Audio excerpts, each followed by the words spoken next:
COVID-19 has reached almost all parts of the world.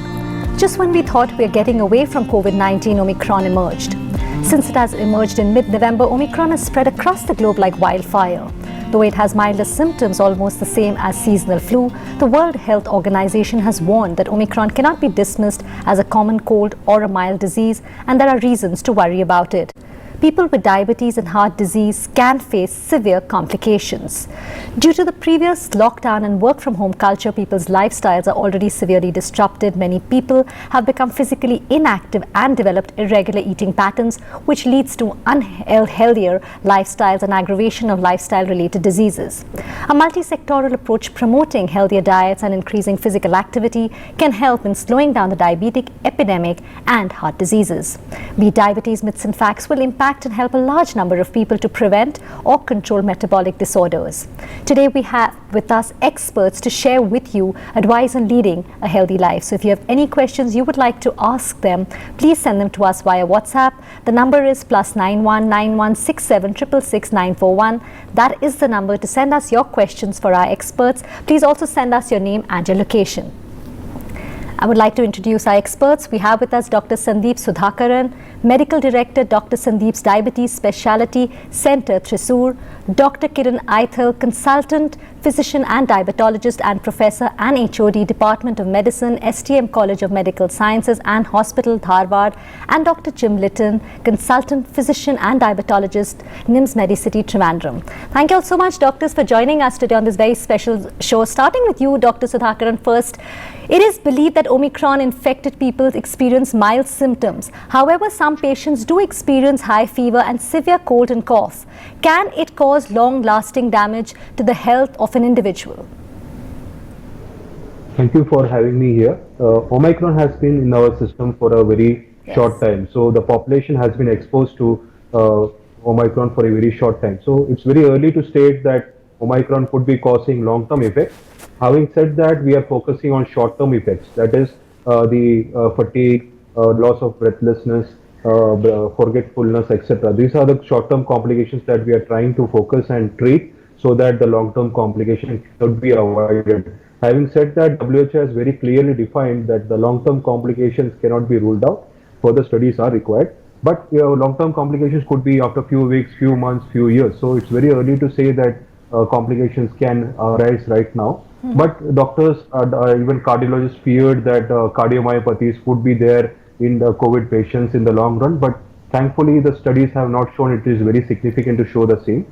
But obviously, when the patient is post-COVID, I would suggest every patient to go and talk to your doctor and reveal all the symptoms so that it could be treated very well. So that good rehabilitation with good clinical care post-COVID could make sure that the long-term complications are avoided for a long time. Thank you so much. That's a very important point. I think post-COVID care is still essential and one should keep that in mind. I think that's a important point. Dr. Kiran, if a person is Omicron positive and has a cough, do they need to take antibiotics, and what would be the course of treatment? Yeah, warm wishes, and it's my pleasure to be with NDTV tonight today. See, as we all know, the COVID per se is a viral infection. Yes. And hence, by dictum, there is no role of antibiotics. See, the antibiotics are usually used for a bacterial infection. But sometimes what happens during the course of a viral disease, these viruses suppress the body immunity and other superadded bacterial infections can occur. And at that stage, the patient's symptoms may worsen. He may have productive cough, purulent expectorations.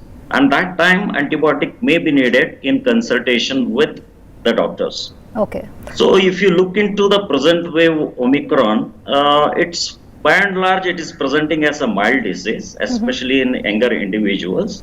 And the treatment also will remain more or less symptomatic. Okay. And what I mean, these patients may present with simple cold, cough, throat pain, or mild fever, body ache also. So most of the time they are treated with antiviral, antipyretics, like paracetamol, cough suppressants, and other symptomatic medications. What is more important is these patients should have a lot of liquids and good nutritive food and rest, and most important, they need to quarantine themselves. Yes, absolutely. And I think what you rightly said. What you Yeah, write? Sorry, please go ahead.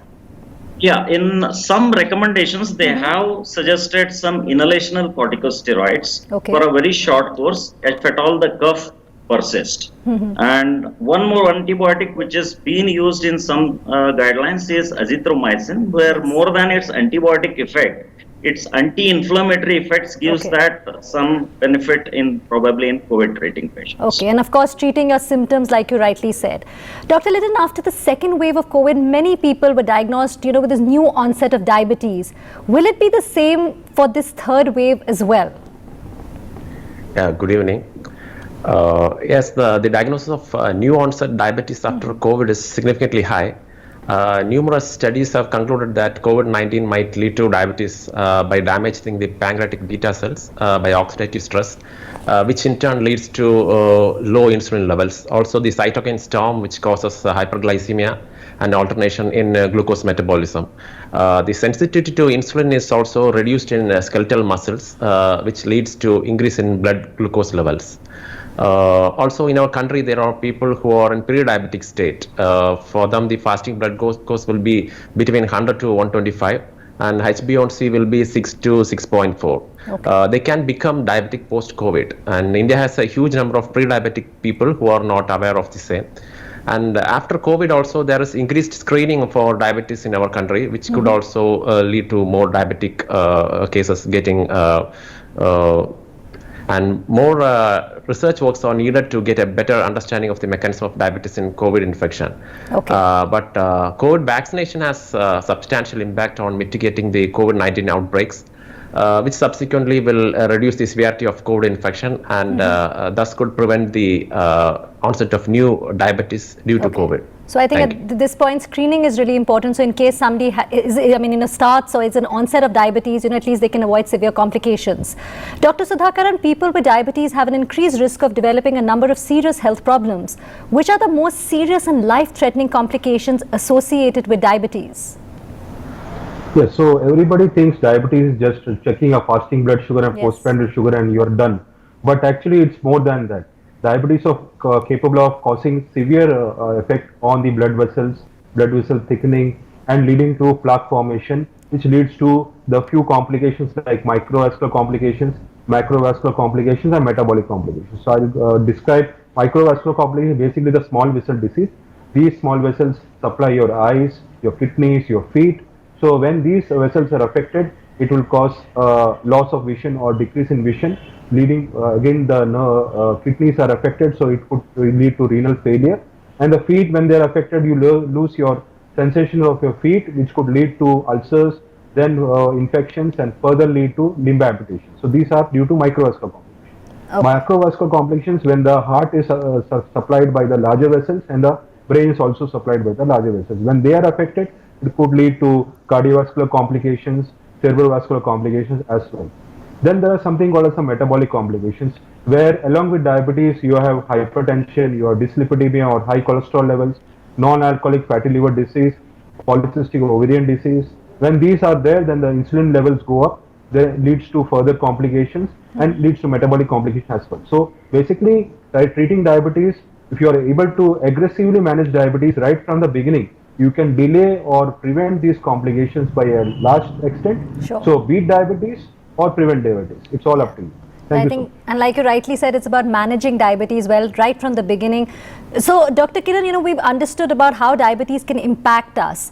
But when I want to ask you about the diabetic retinopathy. It is a serious eye disease that can result in permanent distorted vision or loss of vision. How common is it, and are there different types of diabetic retinopathy? How can we detect it at an initial stage so that the patient can avoid any serious complication? Yeah, just as mentioned by my co-panelist, it's one of the most common microvascular complication, and in fact, it coincides with diabetic nephropathy. That means once the retinopathy sets in, these patients may also have ongoing kidney involvement. So the screening for retinopathy becomes very important. So usually these patients may initially present with eye floater, something floating in front of their vision. There may be some blurring, and later on, if not attended or addressed at that point, may lead to even a permanent loss of vision. So usually if you tell types or stages, they progress through a mild non-proliferative retinopathy, which can progress to moderate severe non-proliferative retinopathy.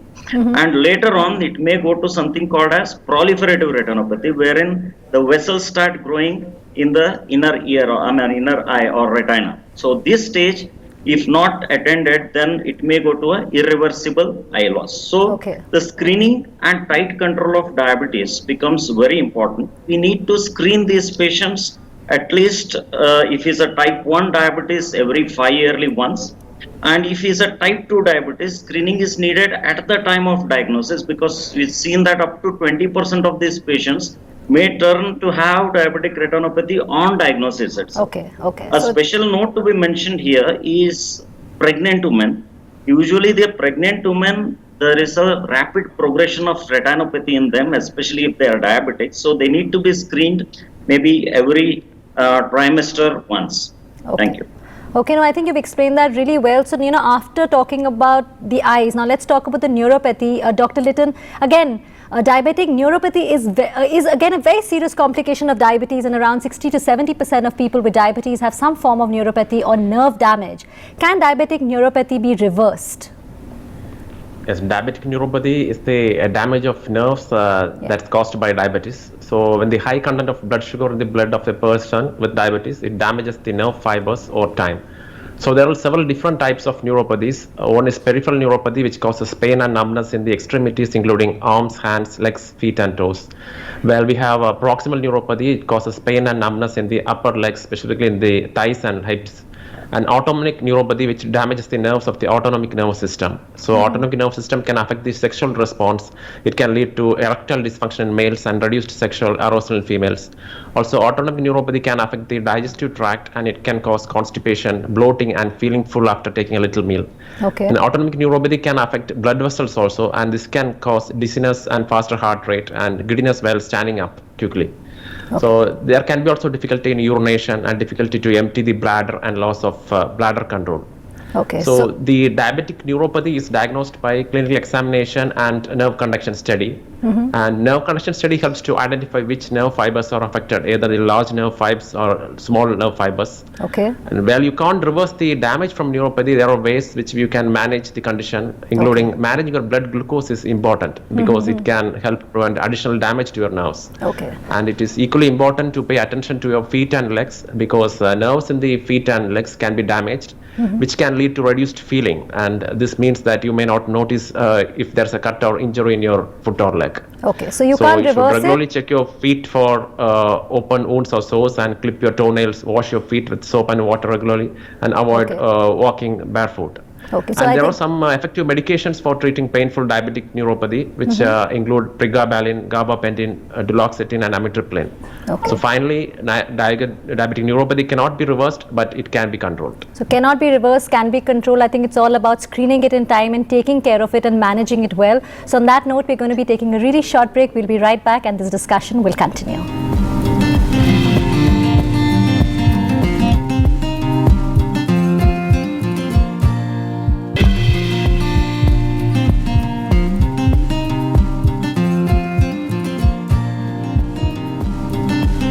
Welcome back. You're watching Beat Diabetes Myths and Facts. Dr. Sudhakaran, the next question is from a viewer. It's come via WhatsApp, and the question is intermittent fasting beneficial for people with diabetes, and does a two-meal policy like skipping dinner help?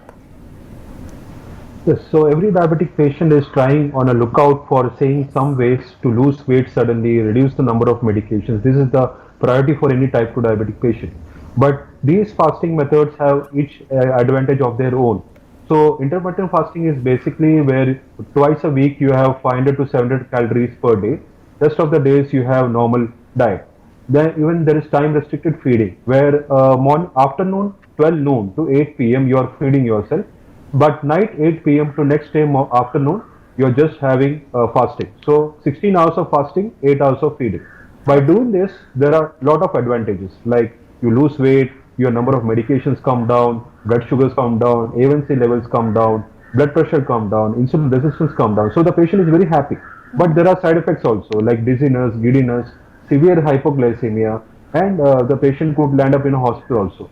So before doing these methods, I would suggest please see a doctor and talk to them and decide whether you are eligible for such a fasting. As far as the type 2 diabetic patients are concerned, time restricted feeding has shown some benefits in some patients, but skipping dinner would mean that for whole night the blood sugars will go up due to the hepatic glucose output going up, because the liver will increase your blood glucose at night if you are not feeding yourself at dinner. Sure. So always time restricted feeding will help, but having said that, no fasting has shown it is superior to any other fasting methods.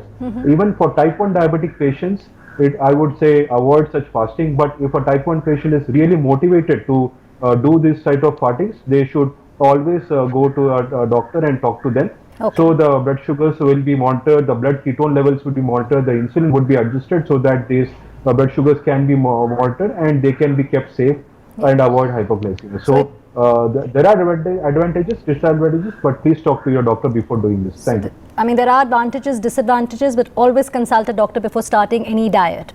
Dr. Kiran, the next question is also via WhatsApp. Tipu Sultan from Srinagar wants to know, is the glycemic index of rice and a wheat roti the same? See, the glycemic index is a number given from 1 to 100 for all the carbohydrate containing food, wherein 100 is given to direct or simple sugar.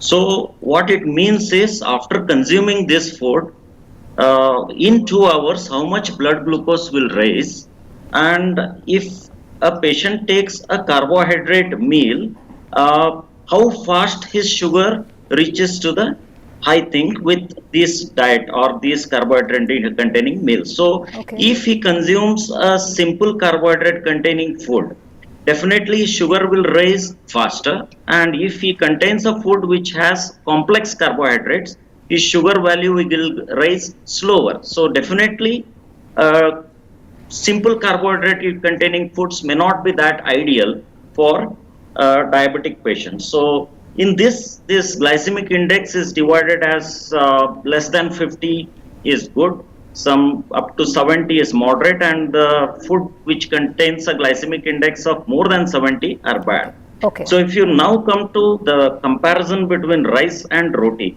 the white rice has a higher glycemic content, that is up to 80, whereas the brown rice comes somewhere around 60 to 70, and the wheat has a glycemic index of somewhere around 50. So definitely for a diabetic, the rice, it's better to go for wheat rotis or something. One point I want to make here is, it's not just a glycemic index of a diet, it's also important to consider the glycemic load. That means overall how much calorie we consume, because if you take a South Indian, you can't tell him that to shift to roti suddenly and leave rice. So the overall control of the calorie, that also becomes very important for a good control of diabetes. Okay, so I think you've answered that really well. It'll be easier for a person to decide what goes with them. The next question is also via WhatsApp. Devendra Kumar Singh from Muxar, Punjab wants to know, his question, Dr. Litton, is, my BMI is 30.6, HbA1c is 6.5. Should I go for metabolic bariatric surgery? Dr. Litton? Yeah. So a BMI of 18.5 to 24.9 is considered healthy, and 25 to 29.9 is overweight, and 30 and above is obese. So the weight loss surgery is considered only when the patient has severe obesity, a BMI of more than 40, or a BMI of 35 with comorbidities like diabetes, hypertension, and dyslipidemia, also sleep apnea.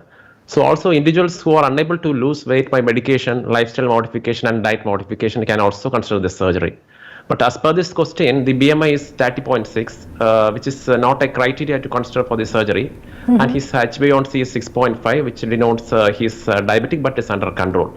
Okay. And normally 4 types of operations are commonly offered to the patients, mainly vertical sleeve gastrectomy and gastric banding and gastric bypass. Bariatric surgery has also side effects. So after bariatric surgery, they need to change their dietary habits. After bariatric surgery, patient has to be on lifelong supplementation of vitamin B12, calcium, folate, and iron, as these minerals are not absorbed. And they can't also consume all food, as they can develop dumping syndrome, which means that the food is dumped directly to the intestine without digestion, and it can lead to constipation and chances of intestinal obstruction. Okay. So they need to eat food very slowly in order to get absorbed and digested. Okay. So unless the BMI is high and there is no need significant weight reduction with lifestyle changes and dietary modification, exercise, bariatric surgery is not an option, and for him bariatric surgery is not needed as of now, unless he tries others method. Okay, thank you for answering that for Devendra, and it's not needed.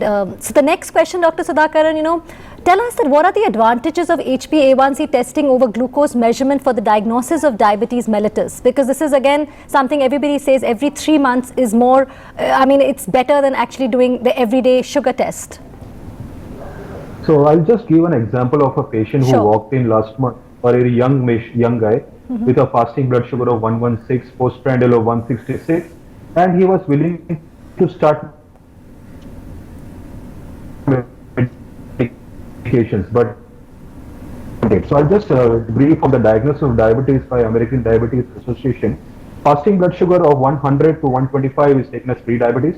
Postprandial of 140 to 199 is taken as pre-diabetes.